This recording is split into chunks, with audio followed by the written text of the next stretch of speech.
नमस्कार, मैं राहुल राय, यूपी शिक्षक ग्राउंड जीरो कनॉट प्लेस पर। आज हम लोग यहाँ पर मौजूद हैं। हमारे साथ कुछ समाज के वरिष्ठ लोग हैं, वरिष्ठ समाज सेवी हैं। आज हम चर्चा करते हैं उत्तर प्रदेश में एक बयान को लेकर बहुत ही बड़ा कंट्रोवर्सी क्रिएट हो रहा है। रामचरितमानस, जी हाँ, हिंदू धार्मिक पुस्तक है। रामचरितमानस को लेकर उत्तर प्रदेश के पूर्व कैबिनेट के मंत्री स्वामी प्रसाद मौर्य के द्वारा एक विवादित बयान दिया जाता है। रामचरितमानस में मैं आपको बता दूं कि एक चौपाई है। चौपाई ये है कि ढोल गवार शूद्र पशु नारी दे सकल ताड़ना के अधिकारी।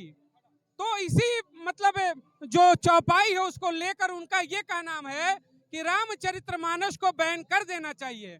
तो क्या रामचरितमानस जो हिंदुओं का एक पवित्र पुस्तक है, क्या वो बैन होना चाहिए कि नहीं होना चाहिए, उसी को लेकर आज चर्चाएं शुरू करते हैं। सर, रामचरितमानस को बैन करने के लिए उत्तर प्रदेश से मांग उठ रही है, जो उत्तर प्रदेश के पूर्व के कैबिनेट मिनिस्टर रह चुके हैं स्वामी प्रसाद मौर्य। आपके क्या विचार? स्वामी प्रसाद खुद भी पहले तो भ्रमित है, और ये आदमी गंदा आदमी, कभी बसपा में, कभी भाजपा में, कभी सपा में, समझ ही नहीं पा रहा मुझे कहाँ रहना है। इसका संतुलन बिगड़ गया स्वामी प्रसाद का। और देखिए, ढोल गवार, ढोल को जितना ही बढ़िया ठीक ठाक करके साजा जाए उतना अच्छा वो आवाज़ निकालती है। और गवारों में कई प्रकार के हैं। हमारे ये आम लोग गवार नहीं है, हमारे तो एकदम ये लोग प्रबुद्ध लोग हैं, और इनको कोई इस पे नहीं जाती है। कुछ गवार हैं जो ताड़ना चाहिए जिनको। ढोल गवार शूद्र, शूद्र माने जैसे स्वामी प्रसाद जैसे शूद्र लोग हैं, इनको ताड़ना ही चाहिए, छोड़ना नहीं चाहिए कतई। इनके ऊपर रहम नहीं होना चाहिए। स्वामी प्रसाद जैसे जो पुस्तक पे है खंड विखंड करता है, उल्टी बातें बोलता है, इनको ताड़ना पक्का चाहिए। मेरा चले तो इनको जेल में आज ही ठुसवा दूं। वो कह रहे हैं कि इसमें महिलाओं का अपमान है, महिलाओं को पीटने की बात होती है, जो दलित महिला है। महिला का इसमें अपमान बिल्कुल नहीं। हमारी महिला एकदम बढ़िया है कि रोटी जा रही है, रोटी चली गई है, अपने रोटी सेकने के लिए वो पुस्तक बंद करेगा, कहेगा महिला का ये हो रहा है। अरे वो जाकर पहले उसकी बेटी अभी सांसद है, जाकर पूछे उसी से जवाब मिल जाएगा। देखिए, बड़ा प्रश्न चिन्ह यही खड़ा होता है कि उनकी बेटी भारतीय जनता पार्टी की सांसद है मौजूदा, और वो प्रश्न चिन्ह उठा रहे हैं कि रामचरितमानस बैन होना चाहिए। तो सवाल तो यही उठता है कि दोहरा चरित्र क्यों है? फेल रामचरितमानस नहीं, जेल तो स्वामीनाथ को चाहिए, जो कि अपनी बेटी का, उसे महिला का कमाई खा रहा है। ये ऐसा गया सड़ा हुआ आदमी है जिसका कोई वजूद नहीं है। आपके साथ में आपको क्या लग रहा है कि इस तरीके का बयान देकर सिर्फ और सिर्फ राजनीति की जा रही है? राजनीतिक मतलब महत्वाकांक्षाओं की तरह। देखो, राजनीति रोटी सी है, तुष्टिकरण की राजनीति करते हैं। ये एक दूसरे समुदाय को खुश करने के लिए ऐसा बोल रहे हैं। मुझे ये बताओ कि वो कह रहे हैं दलितों का अपमान किया। आपको पता है जब सबरी थी, सबरी जब रामचंद्र जी वहाँ बनवास गए थे, वो सबरी दलित नहीं थी, सबरी के बेर खाए थे उसने। रामचंद्र और लक्ष्मण को भी बोला सबरी के बेर खाइए। तो ये ढोल गवार शूद्र की जो बात कर रहे हैं, मेरे को ये बताओ, रामचरितमानस जो है ना, ये इसकी अपनी वाणी नहीं है। जैसे अखिलेश यादव की वाणी है। अखिलेश यादव का जो है ना, ब्राह्मणों से जो है ना फोकस हटता जा रहा है। 2022 में कहता था ब्राह्मण ब्राह्मण ब्राह्मण, अब पहले कहता था ब्राह्मण का संकल्प और अखिलेश विकल्प। अब विकल्प क्या रहा? सारा फोकस हट गया। और ये सारा जो है मतलब तुष्टिकरण एक दूसरे मैं ये नहीं कहता कि दूसरे समुदाय को खुश मत करो। अगर ऐसी वाणी देखो, अब उसके चक्कर में रोली तिवारी को भी निकाल दिया। रोली तिवारी को उन्होंने निष्कासित, ऋचा सिंह निष्कासित कर दिया। और उसकी खुद की बेटी वहाँ देखो, संघमित्रा जो है वो सांसद है बीजेपी की। तो वो ऐसी बातें कर रहा है, इतनी घिनौनी। अगर उसको मैं ये कह रहा हूँ कि उसके पास और कुछ नहीं है मुद्दा इस टाइम। अगर वो जो है ना वो भटका हुआ इंसान है, और मुझे लगता है मैं तो यही दरखास्त करूँगा, समाजवादी पार्टी अगर कुछ बनना चाहती है, उसे महासचिव बनाया हुआ है, उसको महासचिव पद से उसे तुरंत, नहीं तो अखिलेश यादव की जो थोड़ी बहुत इमेज बची है ना, वो वैसे बची। अच्छा, आपको नहीं लग रहा कि 2024 का जो चुनाव आने वाला है उसको लेकर कहीं ना कहीं माहौल बिगाड़ा जा रहा है कि फिर से वही जो मंडल कमंडल की राजनीति थी, देश में मंडल कमंडल की राजनीति को वापस लाया जाए? यही हो रहा है। 24 की जो राजनीति को है, 24 के इलेक्शन माहौल बनाया जा रहा है, लेकिन माहौल बनेगा नहीं। यहाँ की पब्लिक, हिंदुस्तान की जो 130 करोड़ पब्लिक है, वो समझ चुकी है इनकी चालबाजियों से वाकिफ। अब जनता इतनी समझदार हो चुकी है, जिसको जनता का प्यार मिलेगा वही पीएम बनेगा, जिसको जनता का प्यार मिलेगा वही सीएम बनेगा। जनता के प्यार के बिना ना पीएम बनेगा ना सीएम बनेगा। तो ये जो है ना, ये सारा कुछ जो है ना। आप यूथ हैं, आपसे भी कुछ जानना चाहेंगे हम। इस समय रामचरितमानस को लेकर विवाद उठ रहा है, उसको बैन करने तक की मांग की जा रही है। आपको क्या लग रहा है कि इस तरीके की राजनीतिक चीजें नहीं होनी चाहिए? स्वामी प्रसाद मौर्य निहायत बदतमीज आदमी है, उसके बारे में कोई भी बात करना हम उचित नहीं समझते हैं।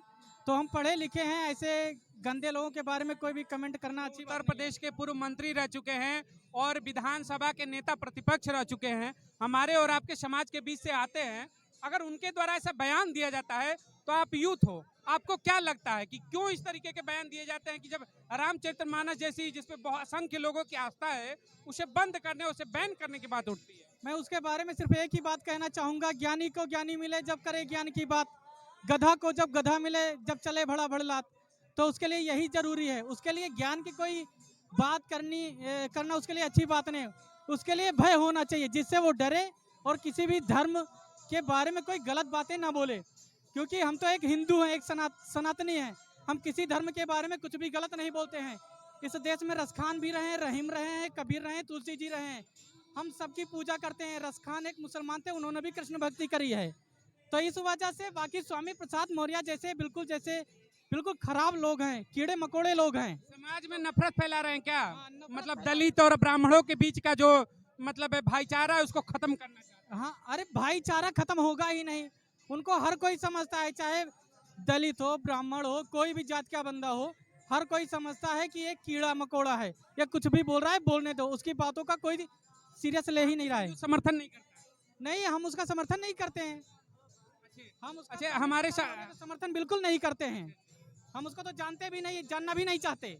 नहीं, मतलब एक मतलब बड़े स्तर पे वो रह चुके हैं, कैबिनेट मिनिस्टर एक बड़ी पद होता है, वो कॉन्स्टिट्यूशनल पद मुझे है। पता है। हाँ। और बाकी सपा की जो पार्टी है उसमें अखिलेश यादव उस पार्टी के जो लीडर हैं, प्रमुख लीडर, मुख्यमंत्री भी रहे हैं, उनको चाहिए ऐसे बंदों को अपनी पार्टी से निष्कासित कर दें। मतलब देश का यूथ ये मांग करता है अखिलेश यादव से कि ऐसे लोगों पे कड़ी कार्रवाई होनी चाहिए। बिल्कुल बिल्कुल कड़ी कार्रवाई करनी चाहिए। इससे क्या होता है, उनकी पार्टी जो 2, 4, 10, 20, 50 सीटें लेके आती है या इसके पहले मुख्यमंत्री भी बने हैं, उनकी पार्टी खत्म ना हो जाए, उसको पार्टी को बचाए रखने के लिए ऐसे गंदे लोगों को पार्टी से तुरंत निष्कासित कर दिया जाना चाहिए। चलिए ठीक है, हमारे साथ देखिए मुस्लिम समाज से भी है, इनसे भी हम वो चीज को धर्म हालांकि अलग है, ये इस्लाम से आते हैं और मेरा प्रश्न जो है वो सनातन धर्म को लेके है। फिर भी मैं इनसे सवाल करता हूं, उत्तर प्रदेश में पूर्व मंत्री स्वामी प्रसाद मौर्य, उनके द्वारा एक बयान दिया गया जो इस समय बहुत ही चर्चा का विषय बना हुआ है कि रामचरितमानस जो सनातन धर्म का एक पुस्तक है उसके ऊपर बैन लगाना चाहिए। ठीक है, उनका ये कहना है कि इसमें दलितों की उपेक्षा दिखाई गई है। तो क्या लगता है आपको कि किसी धार्मिक पुस्तक के ऊपर इस तरीके का बयान समाज में नफरत नहीं पैदा करेगा? देखिए, वो एक राम की लिखी हुई किताब है, हाँ। लाखे हिंदू के दिल पे ठेस पहुंचाने का काम कर रहे हैं वे लोग, इन पे सख्त से सख्त कार्रवाई होनी चाहिए। इसके विरोध में, उनके विरोध में मुसलमान भी आप लोगों के साथ है, धर्म हिंदुओं के साथ है, क्योंकि इस तरीके का किसी किताब पे टिप्पणी नहीं करनी चाहिए। वो राम के ऊपर लिखी हुई किताब है, तो उन्होंने बहुत गलत बयान दिया है, तो ये मुझे बहुत गलत लगता है, बहुत मुस्लिम लोगों को भी गलत लग रहा है। मतलब देश के मुसलमान भी उनकी इस बयान का निंदा करते हैं कि इस तरीके का बयान नहीं देना चाहिए, क्योंकि वो एक धर्म, वो राम की किताब लिखी हुई है जिसके लाखों करोड़ों हिंदुओं की आस्था जुड़ी हुई है। चरित्र उनका जीवन लिखा हुआ है। हाँ, लाखों करोड़ों हिंदुओं की आस्था जुड़ी हुई है, तो इस तरीके की उन्हें टिप्पणीबाजी नहीं करनी चाहिए। उन लोगों पे सख्त से सख्त कार्रवाई होनी चाहिए, उन जैसे लोगों को जेल में भेज देना चाहिए और नहीं उन जैसे लोगों को पाकिस्तान भेज देना चाहिए। इस तरीके का बयानबाजी नहीं करनी चाहिए। जैसे उन्होंने रामचरितमानस के ऊपर बयान है। राम भगवान जो थे, सभी भगवानों में चरित्र के लिए पूजे जाते हैं, जिनका अनुसरण सभी एक हिंदू करता है। इसीलिए आज उनकी एक पत्नियां होती है ना, अपनी पत्नी को रानी की तरफ सम्मान देता है। वो ये प्रेरणा कहाँ से मिलती है हिंदुओं को? ये भगवान रामायण के द्वारा प्रेषित किया गया उनका जो चरित्र है, उनसे हम सबको ये प्रेरणा मिलती है। इसीलिए राम भगवान जो है हम सबके लिए आदर्श हैं, हम सबके लिए कुलोश्रेष्ठ हैं। यही तो समझ में नहीं आता कि देश के आम नागरिक को ये समझ में आता है कि भगवान राम आराध्य जो है उनके, वो प्रेरणा स्रोत है, लेकिन जब ये मंत्रियों की बात आती है, राजनेताओं की बात आती है, तो उन्हें कुछ समझ में नहीं आता, वो कहते हैं कि बैन कर दो रामचरितमानस को। तो ये किस तरीका का षड्यंत्र चल रहा है समाज में? देखिए जो नेता राम भगवान के फॉलोअर नहीं हैं, मतलब उनके चरित्र में दोष है, उनके चरित्र में दोष है, तब जाकर के वो राम भगवान के ऊपर में उंगली उठाते हैं। ठीक है, इससे ज्यादा मैं किसी नेता के ऊपर टिप्पणी कर। एक चीज और हुआ था, रामचरितमानस की कुछ चौपाइयों को जला दिया गया था लखनऊ में। तो अब बताइए कि इस तरीके का अगर कार्य हो रहा है तो समाज में क्या मैसेज आएगा? कभी हिंदुत्व को नहीं मानते थे, कभी वैल्यू नहीं देते थे, आज वो इस चीज को मानने के लिए बाध्य हो गए कि सूर्य भी परिक्रमा करती है और ये हमारा वेद कह चुका है। सनातन सर्वोपरि आप हाँ, ये आपसे एक सवाल मेरा और है। आपने मदनी जी का नाम सुना होगा, ठीक, अरशद मदनी। अभी 4 दिन पहले दिल्ली के रामलीला मैदान में एक बहुत बड़ा आयोजन हुआ था, धर्म संसद टाइप की बुलाई गई थी, उसमें हर धर्म के लोग बुलाए गए थे, हिंदू, सिख, ईसाई, मुस्लिम। तो उसमें जब मंच पे खड़े हुए मदनी साहब, तो उन्होंने एक बयान दे दिया। उन्होंने कहा कि अल्लाह से पहले ओम, सबसे पहले भारत में पूरे धरती पर इस्लाम का जन्म हुआ, इस्लाम के बाद ही किसी धर्म का आगमन हुआ। तो आप क्या, और ये भी कहा साथ में कि इस्लाम का जन्म भी हिंदुस्तान में हुआ।